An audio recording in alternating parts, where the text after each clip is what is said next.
Guys, welcome to fun vibes. ഇത്തവണ ഞങ്ങളുടെ residency യൂണിറ്റായ ആയൂർ നഗർ പാലസോട് കണ്ടക്ട് ചെയ്ത ടൂർ നമ്മുടെ കേരളീയരുടെ സ്വകാര്യ അഹങ്കാരമായ വേമ്പനാട്ട് കായലിലേക്ക് തന്നെ പോകുന്ന ഹൗസ് ബോട്ടിന്റെ പേരെന്താണെന്നറിയോ? കറുത്തമ്മ. അതുപോലെ തന്നെ ഈ ഇരുവശങ്ങളിലായിട്ട് ഇടതൂർന്ന് നിൽക്കുന്ന തെങ്ങിൻ തോപ്പുകൾ കാണാൻ ഒരു പ്രത്യേക ഭംഗി തന്നെയാണ്. തന്നെ ഏറ്റവും നീളം കൂടിയ കായലും ഭാരതത്തിലെ ഏറ്റവും വലിയ തടാകവുമാണ് നമ്മുടെ വേമ്പനാട്ട് കായൽ.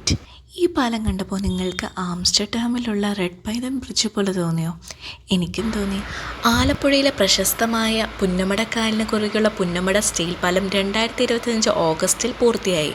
ആലപ്പുഴ നെഹ്റു ട്രോഫി സ്റ്റാർട്ടിംഗ് പോയിന്റിനടുത്ത് സ്ഥിതി ചെയ്യുന്ന ഈ പാലം പ്രദേശവാസികളുടെ യാത്രാ ദുരിതം മാറ്റുന്നതിനോടൊപ്പം മനോഹരമായ ബോസ്റ്റിംഗ് ആർച്ച് ഡിസൈൻ കൊണ്ട് സഞ്ചാരികളുടെയും പ്രധാന ആകർഷണമായി മാറി. അതുമാത്രമല്ല, ഇവിടെ എത്തുന്ന ടൂറിസ്റ്റുകൾക്ക് സെൽഫി എടുക്കാനും ബാക്ക് വാട്ടർ ആസ്വദിക്കാനും പറ്റുന്ന ഒരു പ്രധാന വ്യൂ പോയിന്റായിട്ട് ഈ സ്ഥലം മാറിയിട്ടുണ്ട്. ഉച്ചകൾക്ക് പുറമെ ബോട്ടിനുള്ളിൽ പ്രത്യേകം സംഘടിപ്പിച്ച പാട്ടുകളും ഡാൻസും ഗെയിംസൊക്കെ ആയിട്ട് എല്ലാവരും എൻജോയ് ചെയ്യുന്നുണ്ടായിരുന്നു. കായലിൻ്റെ ഈ മനോഹാരിത ഒരു പക്ഷേ എന്നെക്കാളേറെ ആസ്വദിക്കുന്നത് മറ്റാരുമല്ല, അത് നമ്മുടെ ഏലിയാസൂട്ടനാണ്. കണ്ടോ, ആള് ഭയങ്കര ഹാപ്പിയാണ്.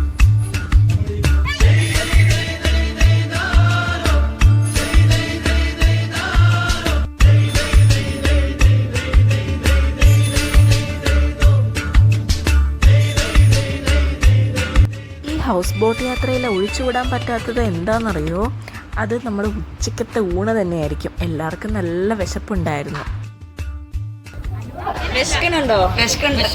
കപ്പയും കറിയും കരിമീൻ പൊള്ളിച്ചതും തുടങ്ങി 10 ഐറ്റംസ് നിരത്തി വെച്ചപ്പോൾ തൊട്ട് നമുക്ക് ചുറ്റുംപുറമുള്ളതൊന്നും കാണാൻ പറ്റണില്ല. നോക്കിയില്ല, കപ്പയും മീൻകറിയും എടുത്ത് കായലിന്റെ സൈഡിൽ പോയിരുന്ന ഒരു പിടി. ഇത്രയും വൈബുള്ളപ്പോൾ ഒരു പാട്ട്, അതുകൊണ്ട് ഫെഞ്ചിന് ഇടയ്ക്കിടയ്ക്ക് പാട്ടുപാടി തകർക്കുന്നുണ്ടായിരുന്നു.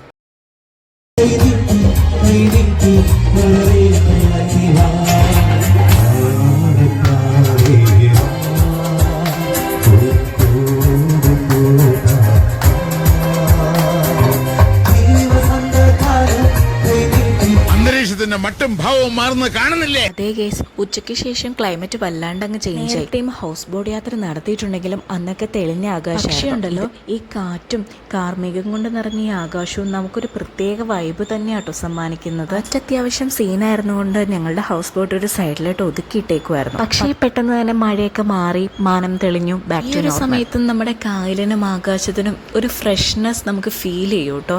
എന്ത് രസമാണെന്നറിയോ? ശരിക്കും എക്സ്പീരിയൻസ് ചെയ്യാം. തവണ ഹൗസ് ബോട്ട് യാത്ര നടത്തിയാലും കായൽ ഭംഗി ആസ്വദിച്ചാലും പ്രകൃതി നമുക്ക് തരുന്ന ഒരു വലിയ ഗിഫ്റ്റ് തന്നെയാണ് ഈ ഫ്രഷ്നെസ്.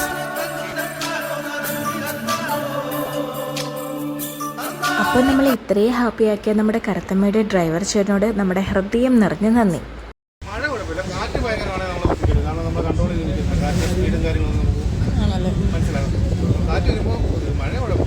എന്തായാലും നല്ല സർവീസ് ആയിരുന്നു. ഈ കക്ഷി കൂടെ ഉള്ളത് കൊണ്ട് തന്നെ ഹൗസ് ബോട്ട് യാത്ര ടഫായിരിക്കും എന്ന് വിചാരിച്ച എൻ്റെ ചിന്തയാണ് തെറ്റിയത് ഗൈസ്. ഭയങ്കര സപ്പോർട്ടായിരുന്നു. Big thanks to Eliyasoottan. അപ്പോൾ അത്രയേ ഉള്ളൂ ഗൈസ്. ഇനിയൊരു വീഡിയോ ആയിട്ട് കാണുന്നവരെ ബൈ.